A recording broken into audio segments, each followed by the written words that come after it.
자카르타 연합의 아름다운 아침입니다. 다 함께 사도신경으로 신앙 고백하겠습니다. 전능하사 천지를 만드신 하나님 아버지를 내가 믿사오며 그 외아들 우리 주 예수 그리스도를 믿사오니 이는 성령으로 잉태하사 동정녀 마리아에게 나시고 본디오 빌라도에게 고난을 받으사 십자가에 못 박혀 죽으시고 장사한 지 사흘 만에 죽은 자 가운데서 다시 살아나시며 하늘에 오르사 전능하신 하나님 우편에 앉아 계시다가 저리로서 산자와 죽은 자를 심판하러 오시리라. 성령을 믿사오며 거룩한 공회와 성도가 서로 교통하는 것과 죄를 사하여 주시는 것과 몸이 다시 사는 것과 영원히 사는 것을 믿사옵나이다. 아멘. 제8장. 그 무렵에 또 큰 무리가 있어 먹을 것이 없는지라 예수께서 제자들을 불러 내가 무리를 불쌍히 여기노라. 그들이 나와 함께 있은지 이미 사흘이 지났으나 먹을 것이 없도다. 만일 내가 그들을 굶겨 집으로 보내면 길에서 기진하리라. 그 중에는 멀리서 온 사람들도 있느니라. 이 광야 어디서 떡을 얻어 이 사람들로 배부르게 할 수 있으리이까? 너희에게 떡 몇 개나 있느냐? 7이로소이다. 예수께서 무리를 명하여 땅에 앉게 하시고 떡 7개를 가지사 축사하시고 떼어 제자들에게 주어 나누어 주게 하시니 제자들이 무리에게 나누어 주더라.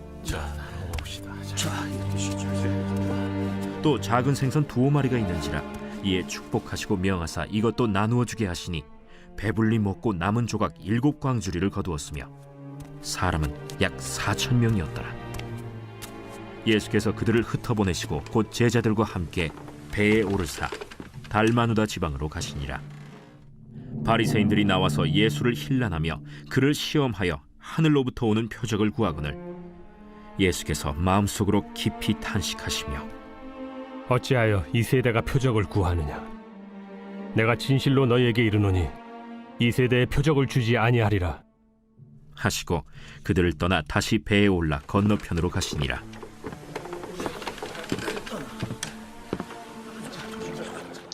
샬롬, 자카르타 연합의 아름다운 아침입니다. 오늘은 마가복음 8장 1절로 13절까지의 말씀을 함께 나누도록 하겠습니다. 오늘 제목은 칠병이어입니다. 오병이어 아닌가요? 예, 오병이어 사건도 있고요. 칠병이어 사건도 있습니다. 오병이어 사건은 사복음서 모두에 등장하는 사건입니다.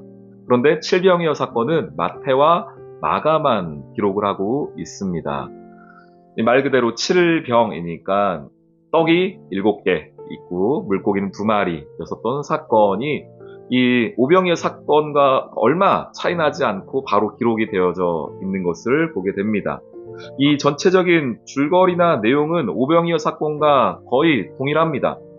8장 1절 그 무렵에 또 큰 무리가 있어 먹을 것이 없는지라 예수께서 제자들을 불러 이르시되 내가 무리를 불쌍히 여기노라. 그들이 나와 함께 있은지 이미 사흘이 지났으나 먹을 것이 없다. 멀리서 온 사람도 있다. 그 사람들 보내면은 굶어서 기진할 것이다. 어떻게 할 수 있겠습니까? 떡 몇 개냐? 네, 7개입니다. 물고기 몇 개냐? 2마리입니다. 그래서 예수님이 축사하시고 떼어서 사람들에게 나눠 주었더니 이제 여기가 조금 차이가 나는데요. 8절 말씀. 그들이 배불리 먹고 남은 조각 7광주리를 거두었으며 사람은 약 4,000명이었더라. 예수께서 그들을 흩어보내시고 곧 제자들과 함께 배에 오르사 달마누다 지방으로 가시니라고 이야기가 나오고 있습니다. 오늘 오병이어 사건과 칠병이어 사건 이 두 가지의 의미를 말씀드리도록 하겠습니다. 어제도 저희가 잠깐 그런 얘기를 나눴었는데요. 예수님께서는 유대인들만의 하나님이 아니었습니다.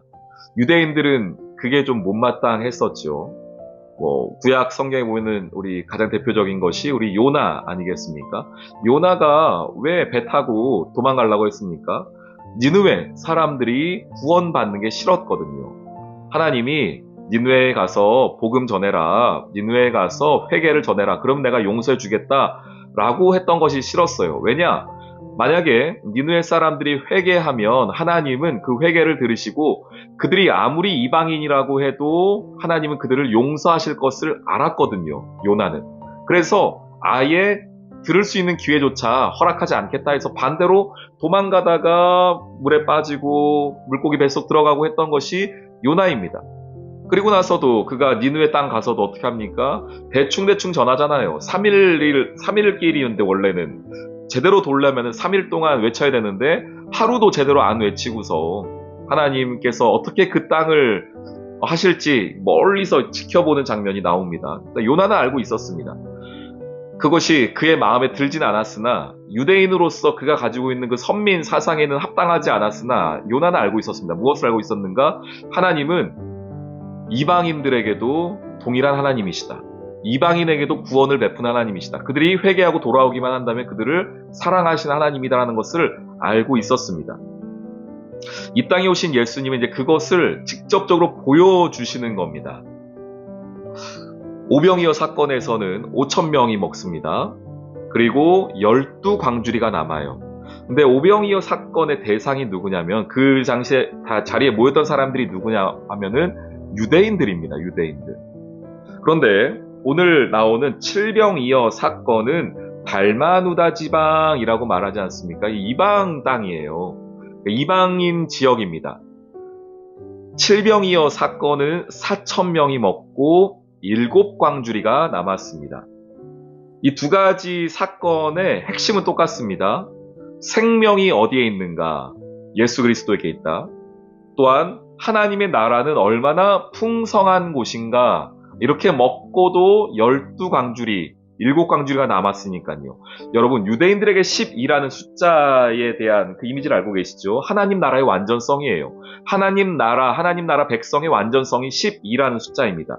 그런데 이방인들에게는요, 7이라는 숫자예요. 그러니 오늘 예수님께서 똑같은 사건을 일으키셨는데 왜 어떨 때는 12광주리고 어떨 때는 7광주리인가? 이 이유 때문입니다. 이방인들에게는 7광주리를 남기는 기적을 보여주심으로써 하나님 나라의 완전성, 하나님 나라의 생명의 완전성 이런 것들을 증거해 주신 것이고 유대인들에게는 그들이 이해할 수 있도록 12광주리를 통하여서 하나님 나라는 이렇게 풍요로운 곳이구나 라는 것을 알게 한 것입니다. 이 두 사건은 동일한 사건이에요.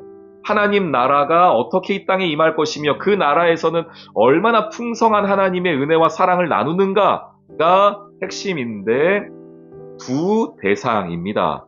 그리고 이 두 대상의 하나님은 차별 없이 동일하게 하나님 나라를 선포하고 계시는 것이죠. 12광주리, 7광주리. 이해되시죠? 네, 오병이어, 칠병이어. 이 두 사건은 그 차이가 하나 있는 거예요.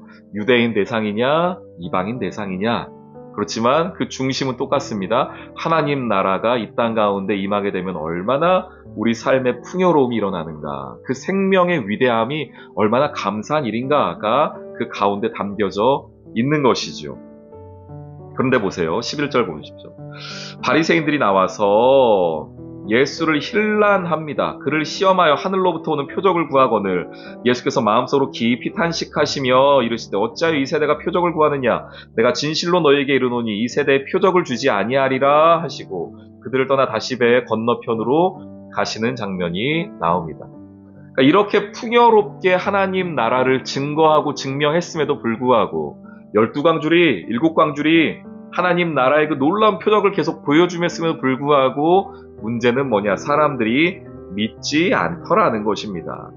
하나님의 능력이 부족하거나 하나님의 말씀이 온전하지 않거나 하나님의 증거가 빈약해서가 아니고요. 사람들이 계속해서 하나님을 믿지 않는 것은 그들의 불신 때문이었고 하나님은 그런 그들을 아시기 때문에 더 이상 표적을, 이적을 일으키지 않고 떠나시는 장면이 나오고 있습니다. 하나님께서 저와 여러분 삶에 하나님의 자녀로서 살아갈 만한 놀라운 일들, 이적과 기적은 이미 다 이루어주셨어요. 가장 큰 게 뭡니까? 내가 예수 믿는다는 게 가장 큰 이적이에요, 여러분들. 내가 예수님의 자녀 되었다는 것이 그 무엇보다도 비할 수 없는 가장 놀라운 기적입니다. 여러분 그런 생각 안 해보셨나요? 야, 내가 어떻게 하다가 예수 믿게 됐지?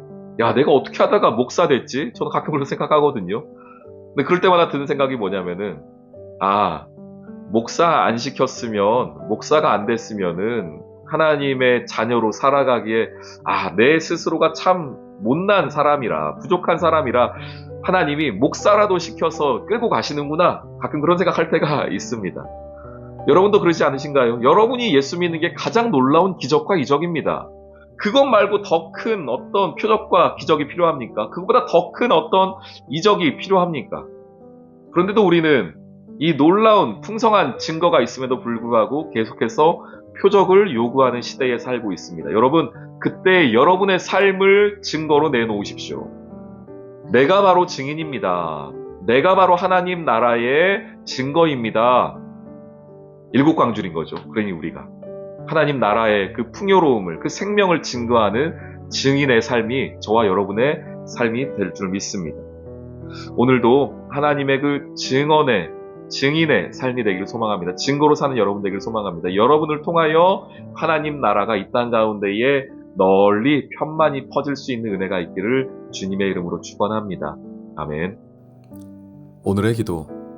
은혜가 풍성한 우리 아버지, 우리의 영육의 필요를 아시고 날마다 공급해 주시는 은혜에 감사합니다.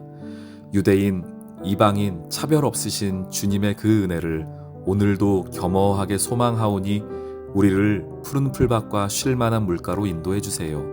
예수님의 이름으로 기도합니다. 아멘.